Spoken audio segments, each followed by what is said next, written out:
ეს არ გადაიგდება. არა, ხო სერიოზული ეს ვერ ავიდოთ ესე.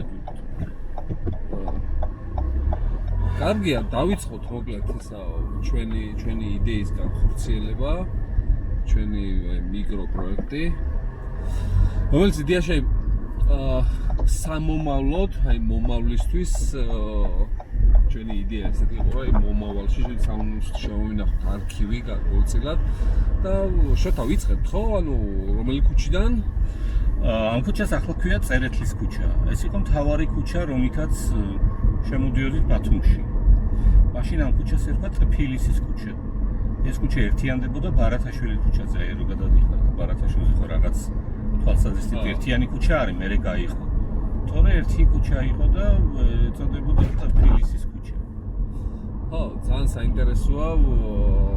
შოთა გუჯაბიძეა ჩვენთან ერთად, რომელიც მოგვიყვება ძირითადად ქუჩების ისტორიებს, დაგეგმარებას, ცვლილებებს მათ შორის. პერიოდულად ვისაუბრეთ. ეს ძველი სახლი არის ხოთაშორის, მგონი 1904 წელი. არ არის შეუძლებელი, მაგრამ ის არის. პერიოდულად ჩემი ინგლისურის მასწავლებელი ლექტორი ცხოვრობს, რომელიც მეგობრობით უბრალოდ ინგლისური არ მისწავლია სამწუხაროდ. შოთა არის, მე მინდა შოთასოდეს ადგენა გავაკეთო შემდეგ ნაზიუსი ჩვენ. ან ჩვენ ველაპარაკებთ ახლა 100 წლის შემდგომ თაობას რა. ჩვენ ხო 100 წელი მოგვიდგენია, იმიტომ რომ სადღაც აი ბევრი ვიდეოები გვაქვს ნანახი, წარმომიდგა აი სადღაც 100 წლის უკანდელი, მათ შორის 50 და საკმაოდ ძველი ვიდეოები და ამის შემდეგ აგვიჩნდა იდეა, რომ ჩვენაც გადაგვიყო თანამედროვე ბათუმი და აი მომავლის შემოგვენახა შემდგომი საზოგადოებისთვის რა ხდება დღევანდელ ბათუმში. მოკლედ იმის თქმა მინდა რომ შოთა არის კულტურული მემკვიდრეობის მიმართულებით აქტივისტი, შეიძლება ასე დავაქვათ, ამ მიმართულებაზე, იმიტომ რომ ძალიან ბევრი რამ აქვს გაკეთებული ბათუმისთვის იმ მხრივ არქივები აქვს მოძიებული ძველი ბათუმის და ეს გამოქვეყნებული აქვს პირდაპირ ხო? თუ მოვაბრუნოთ. არ ვიცი, წავიდეთ მოდი სპონტანურად, აქ რაღაცებს ვერ დავგეგმოთ, იმიტომ რომ სარი სწრაფად გავივლით და რაღაცებსაც ვერ მოვასწრებთ.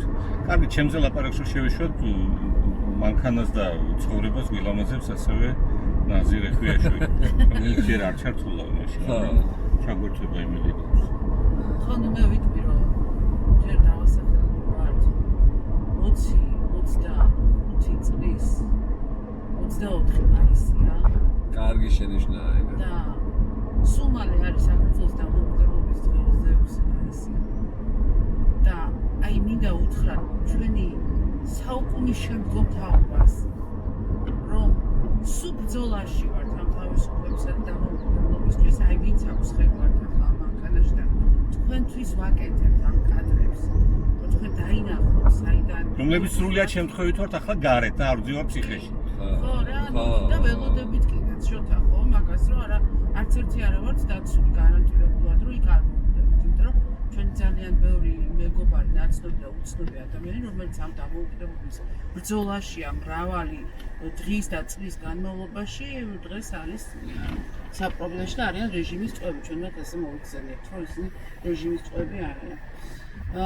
სიტუაცია არის ისეთი, რომ აი რუსეთი კვლავ ცდილობს საქართველოს დაპყრობას, 20% ჩვენი ტერიტორიებისაც ეკუთვნებს და ისე როგორც 100 წლის უკან. პირველი რესპუბლიკის დროს.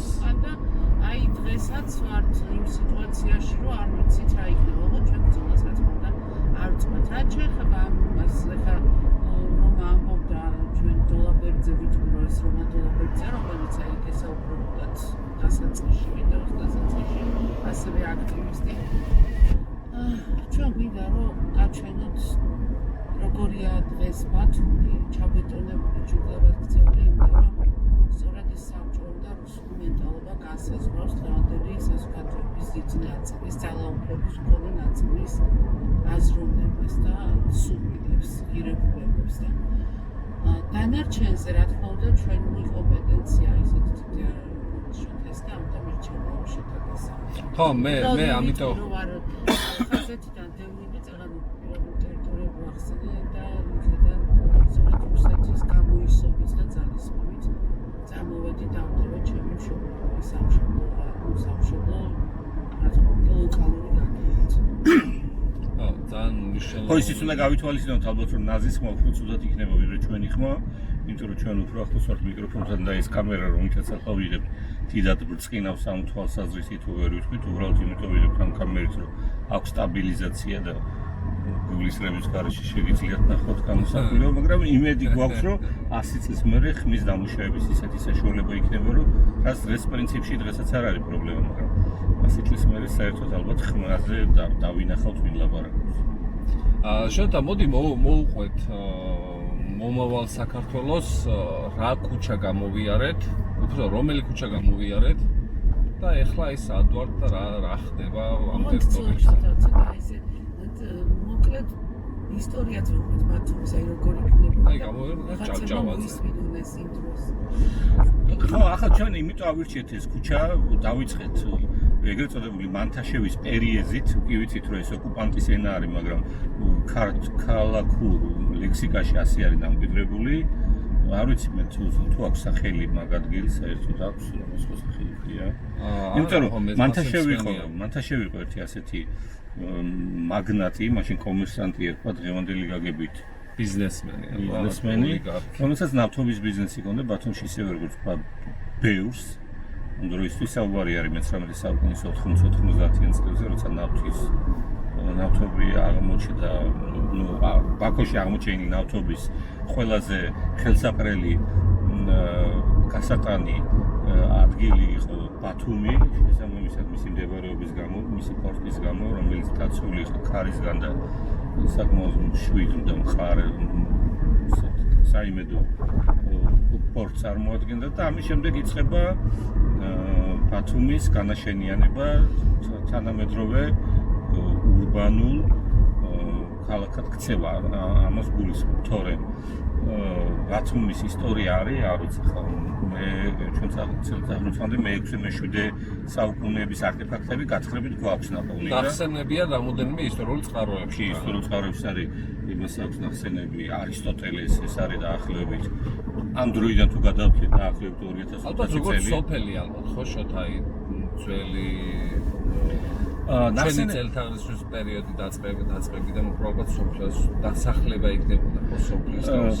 ხო, როგორც თვლიან ისტორიკოსები, ეს არის ბერძნული ახალშენები, რომლის მსგავსი შავი ზღვის სანაპიროზე რამდენიმე იყო, მათ შორის ბიჭვინთა, სოხუმი, პიტიუნტი, დიოსკურია და მათ შორის ერთ-ერთი ბათუმიც.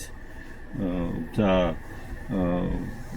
ნახსენები აქვს მე არ წამიკითხავს სამწუხაროდ სულ ყველას თხოვრო იქნებ მაჩვენოთ ეს არისტოტელე რადაწერას ერთი ფრაზა არის და ძველი ბერძნული სპეციალისტები ვინმე თუ არის რამე იქნებ მაჩვენოთ შევხედო მაინც მეთქი და როგორც ამბობენ წერია მოიხსენება ბათუმი როგორც ბათია მაგრამ თავისი ადგილმდებარეობის გამო გადაწყვეტილი არის ეს არის ბათუმი და მზიან დღეს აქედან კარგად ჩანს კავკასიონი ასე წერს.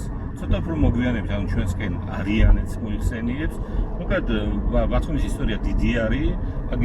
აქედან არც თუ ისე შორს ახლა რა მიმართულებითაც მივიდივართ გონიოს ციხე არის, რომელიც უბრალოდ არაბერძნული, არამედ რომაული კულტურის ძეგლი არის და 2000 წლის არის დაახლოებით და ფაქტობრივად ჩვენ რამდენიმე ვარდობუნეთ ქალაქში ეს აი მოვაბრუნოთ რაღაც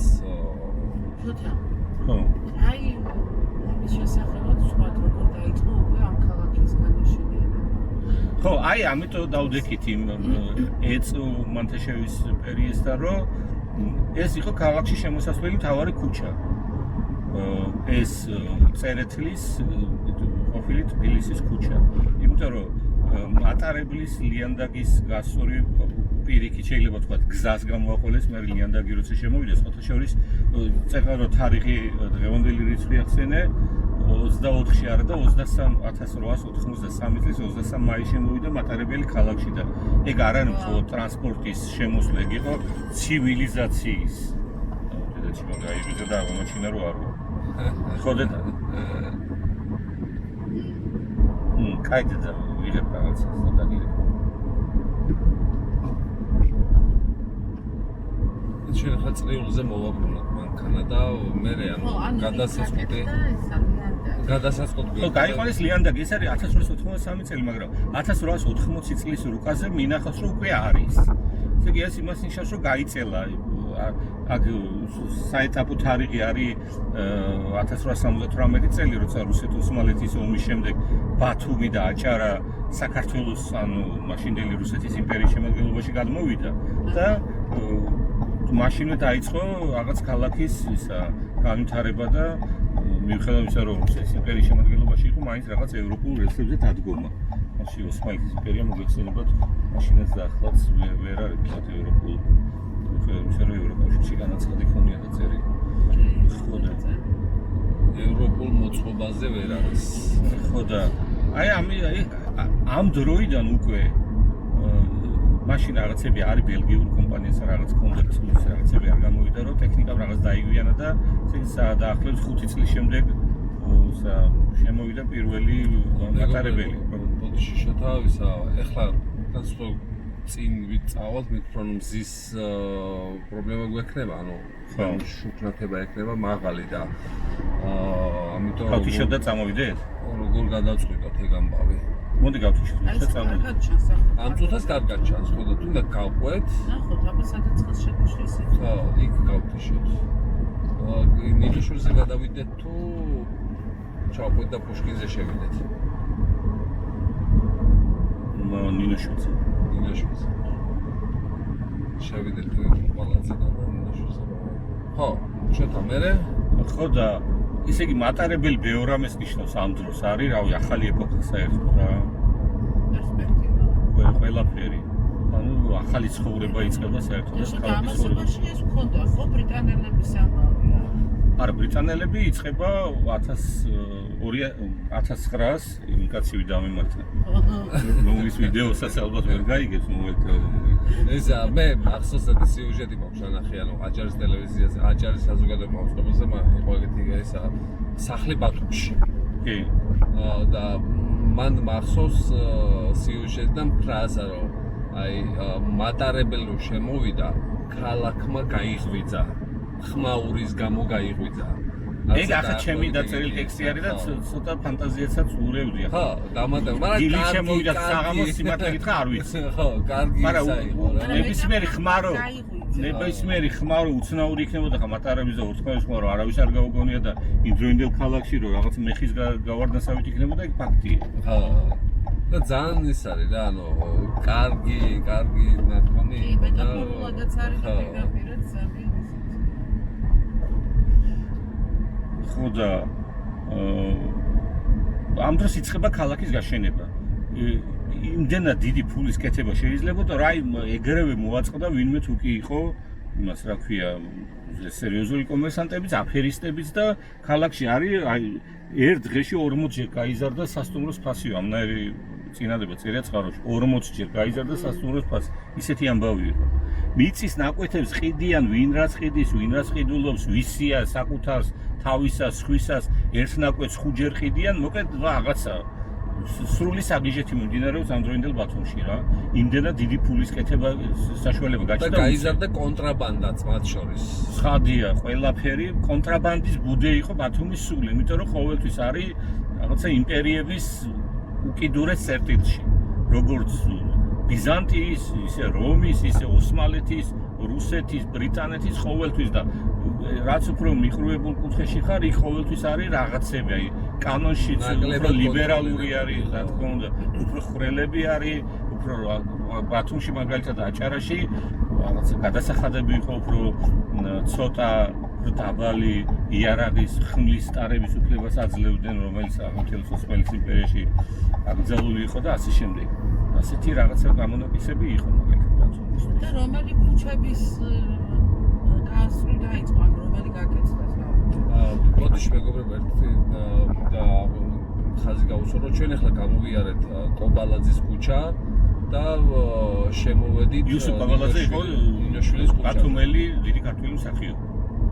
იმედი გვაქვს არ ვიცი 100 წლის შემდეგ თუ არ იქნება ეს ქუჩა, რო ვიცოდეთ. ახლა ვარ დინოშვილი, არა და ამ ქუჩას ახლა დინოშვილი არ ქვია. აი ახლა ქვე ხიმშიაშვილის შერიფ. შერიფ ხიმშიაშვილის ქუჩა. დარწმუნებული კი, ხარ? 100%. იმიტომ რომ ორი ხიმშიაშვილი. ხო, სელიმ ხიმშიაშვილი მე სადაც ვცხოვრობ, ის პარალელურად გორგასალის და ხიმშიაშვილის პარალელურად ერთმანეთს, ამიტომ ეს არის შერიფი. აჰა, კაი. ხო და სად გავჩერდით? ო, ბათუმში იყო კონტრაბანდა და რომელი ქუჩები? ისე იგი თავდაპირველი ბათუმის გეგმარება იწყება ოსმალეთის პერიოდში. ეს არის 40-იანი წლები. როცა ბათუმში 19 საუკუნის 40-იანი წლები, როცა ბათუმში არის საპოლიციო უბნება დაყოფილი რა. თქვა ბათუმში რაღაცა თვითმმართველობა რაღაც ამნაირი არ არის. მაგალითად 1850 რომელიც იყო დიუმა 58-ში მგონი და უწერია რომ დიუმა ფრანკი მწერალი. ალექსანდრე დიუმა ფრანკი მწერალი რომელიც შემოვიდა გემით ფოთიდან ბათუმის პორტში იდგა, ღამე გაათია, ქალაქში არ გადმოვიდა და მოანეყავდა ერთი მხატვარი ახლდა, რომელიც ყველაფერს იხატავდა და როგორ შეხედა ბათუმს დიდად არ მოეწონა, არ ჩათვალა იმის დღესაც ქალაქში შემოსულიყო და ამბობს რომ დილის ბინდბუნჩი ასე თარგმანი არის ფრანგულად როგორ ჟღერს დილის ბინდბუნჩი მოანემ ჩაიხატა სოფელი ბათუმი. ანუ ქალაქად წოდების ღირსიც არ ჩათვალა ძიუმა. ну ქალაქად ისედაც იწოდებოდა ვერცხაროში ხდება როგორც ქალაქი, მაგრამ ну თავისი იმით რა ქვია თვალთახედვით მრავლის ნახულმა ძიუმამ არ ჩათვალა რომ ქალაქი ეწოდებინა და ხო რა ხდება ახლა 40-იან 50-იან წლებში. ისე იგი საპოლიციო უბნებათან 4 უბნად არის დაყოფილი და ამ უბნებს ქვია ახმედიე, ნურიე, მუფტიე და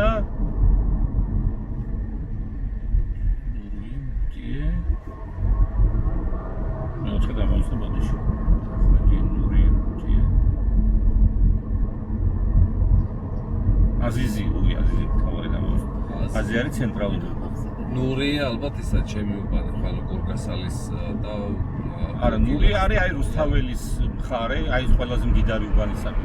როჩილდის სახლის აღდგენილი სამხედრო სადაც არის უნივერსიტეტი და აი ესეთი ეს ის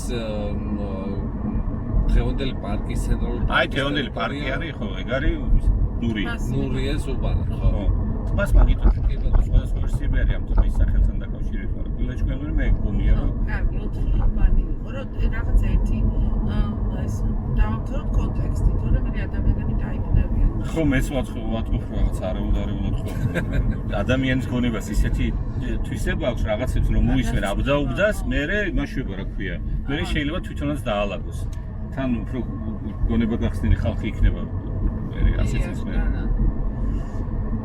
ხო და დაუნიშნავთ ქალაქის პოლიცმეისტერად სახელმწიფოებრივ თავის პოლიცმეისტერების რუსეთის იმპერიის დროინდელი ის არის მაგრამ ამ საპოლიციო უბნის მმართველად დაუნიშნავთ ილია ეფრემიდი ასეთი ბერძენი კაცი ბერძნების დიდი დასახლება იყო ბათუმში სადაც ბერძნული ეკლესია არის დღეს ნიკოლოვის სახელობის ეკლესია რო არის მაგ ცხოვრობენ კომპაქტურად დასახლებული ბერძნები სხვათა შორის ახლაც არიან მაშინდელი ჩამოსახლებული ბერძნები და ამ ქუჩას ერქვა ბერძნის ქუჩა ქუჩა რომელსაც დღეს ქვია ფარნავაზ მეფის ქუჩა ალბათ ახსნაც არჩევდება რომ ფარნავაზი მეფე იყო ჩვენ რომელსაც მიაწერენ ანბანის ქართულ დამწერლობის შექმნას კი ბატონო ხო და ისე იგი ახალგაზრდა ენერგიული კაცი იყო და გადაწყვიტა რომ ქალაქისთვის რაღაცნაირად მოევლო და ჩამოყავს გერმანელი ანუ ევროპელი არქიტექტორი ამ გაგანია ოსმალეთის იმპერიაში გვარად კალფი სახელი მგონი ალექსანდრე თავს ვერ დავდებ რომელმაც რამდენიმე 4-5 ქუჩა დააპროექტა მათ შორის ერთი ეს ბერძნის ქუჩა დღევანდელი მემედ აბაშიძის ქუჩა მგონი შემდეგი სმეკალოვის ანუ დღევანდელი რუსთაველის და მე 4 კიდე რომელიღაც აღარ მახსოვს რა ნუ ქალაქის აი ძველი ბათუმი რაც არის ძირითადად რამდენიმე ქუჩა და რა ქვია დააპროექტა თან ევროპელმა ამას დიდი მნიშვნელობა აქვს რომ ევროპული ქალაქი იყო თავიდან აი გაჩნდა როგორც ევროპული ქალაქი რა ოსმალეთის იმპერიაშიც ისა რუსეთის იმპერიაში საბჭოთა კავშირის დროსაც კი ეს ქალაქი ახერხებდა რომ ყოფილიყო ევროპული. ევროპის გადაღება თუ უნდათ მთელ საბჭოთა კავშირიდან ჩამოდიოდნენ ბათუმში და იღებდნენ დააბამდნენ რაღაც 1-2 აბრას და ევროპული ესეთი არქიტექტურა იყო რომ ძნელი არ იყო რომ ინდოეთიდან ევროპულ ქალაქს დამდგეს. ეხლა შევდივართ, ეხლა გამოვიარეთ ჩვენ გრიბოედოვის ქუჩა და შევდივართ ფარნავაზ მეფის ქუჩაზე. ნახოთ როგორ ცხოვრობს დღევანდელი ბათუმი ფარნავაზ მეფის ქუჩაზე, შემდეგ გაჩვენებთ გორგასალის ქუჩას. ხო, გრიბოედოვის ქუჩა, იმიტომ ქვია რომ ეს რუსი მწერალი იყო, რომელსაც ქართველი ცოლი ყავდა და რაღაცნაირად პატივი დავდე. დიდად ქართველები არ უყვარდა, მაგრამ ცოლი უყვარდა ვასი ამბობენ. რომელიც სპარსეთში მოკლეს ნინა ჭავჭავაძე. სპარსეთში მოკლეს თავი მოკვეთის. და მახსოვს პირველად სკოლაში ვიყავით პანთეონზე, მასე ქვია, ექსკურსიაზე და ექსკურსია მსხვილმა გითხრა რომ მოგვიყვა ეს ამბავი როგორ მოკლეს რაღაც. ბევრი იყო რა, დელეგაცია იყო ჩასული მოლაპარაკებაზე და რაღაც შეთავაზეს რაღაც აღარდა რაღაც. სინამდვილეა და ბოლოს ის იქნეს რომ მოკლეს და დიდი ხნის მერე გადმოასვენეს უბრალოდ არ ვიცი რა დრო გავიდა და მოარგეს თავი მოკვეთილი ქონდა და თავი მოარგესა და ისე ჩამოასვენეს რა და ფიზიკის მასწავლებელი ყავდა გარდაიცვალა რამი ნიკოლაშვილი და არ კვია ხა შენ გაგანია საბჭოთაშორის ჩაილაპორე არ კვია ხა შენ არ იცვარა გრიბოედოვის თავია მოკლედ მასე ავალბეძე არის დაგზავნილი გრიბოედოვის თავი რო ვიცოდეთ არ ვიცი ახლა რამდენიმე წლის რო გაგვეულო აქ იყო სულ ერთსართულიანი სახლები საბჭოთა პერიოდის განაშენიანება მაგრამ აი ცოტა რო უახლოვდებით აი პირდაპირ ცენტრში ქუჩეს რო ღვბავს ეგ არის ქალთა გიმნაზია არის მაგ ადრეც იყო ქალთა გიმნაზია უბრალოდ ეს გვიან არის ანუ 1904 წელს არის ეს გიმნაზია შენებული და აქ უკვე არის ეს ტბის ქუჩა არის და ეს ერთ-ერთი მთავარი ქუჩა იქნებოდა ქალაქის ვოზნესენსკის ქუჩა იყო მერე ენგელსის ქუჩა ერქვა საბჭოთა პერიოდში დღეს ქვია მელიქიშვილის ქუჩა. ვოზნესენსკის იმიტომ იყო რომ ვოზნესენსკის ეკუთვნის აი ამ პარკის გაშენების იდეა და მერე ბულვარის. ეს პარკი უფრო ძველი არის ვიდრე ბულვარის. ვოზნესენსკი იყო გენერალ-გუბერნატორი ბათუმის თუ ახსნები თუ რაღაც ასეთი დიდი უბედური თანამდებობა ჰქონდა. სხვათა შორის ამასინათ ერთ წყაროში წავიქცე ქართულად დათარგმნი ამაღლების ქუჩა. თქო ამაღლება რა უბედურება ალბათ ვიღაცამ რო წაიგითხა ვოზნესენსკი ჩაცვალა რომ ამაღლება იყო არ და ადამიანი იყო და უარად იყო ვოზნესენსკი საინტერესოა რამდენი სხვადასხვა რეჟიმი გამოიარა ამ ქალაქში მე მინდა აღვნიშნო ეს ფაქტი რომ აი ამ ქუჩაზე ასფალტის ნაცვლად კარგო რაღაც წლების უკან დაგებული იყო ქვაფენილები. ეს ძალიან ლამაზი იყო.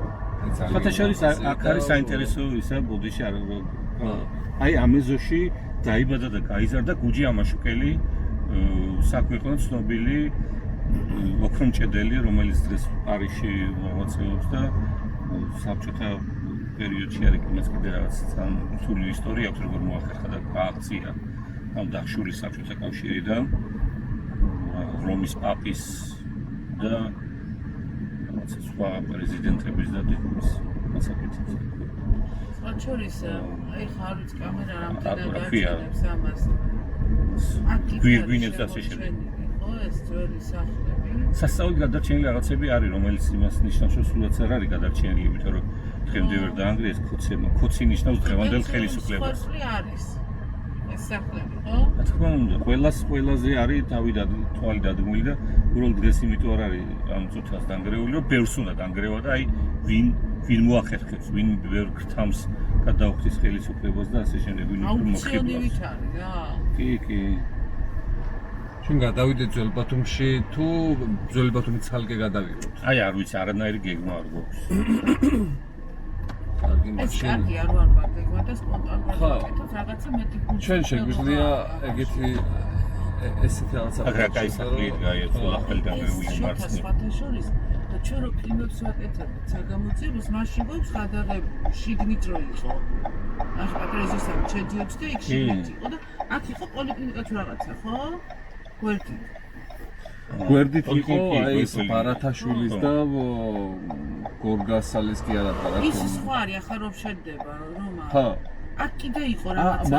მართალია, ხო, შედარებით პატარა. და კიბეებით აქ. კი, თავის დროს ლაბორატორიებიც იყო, ხო, მართალია. აქ ჩემი მეგობარი ცხოვრობდა, რომელიც ახალგაზრდა გარდაიცვალა ლეიკემიით. დიდი ჩემი ცხოვრების ნაწილი და აქვს. თავიდან დავიწყოთ ჩაწერა.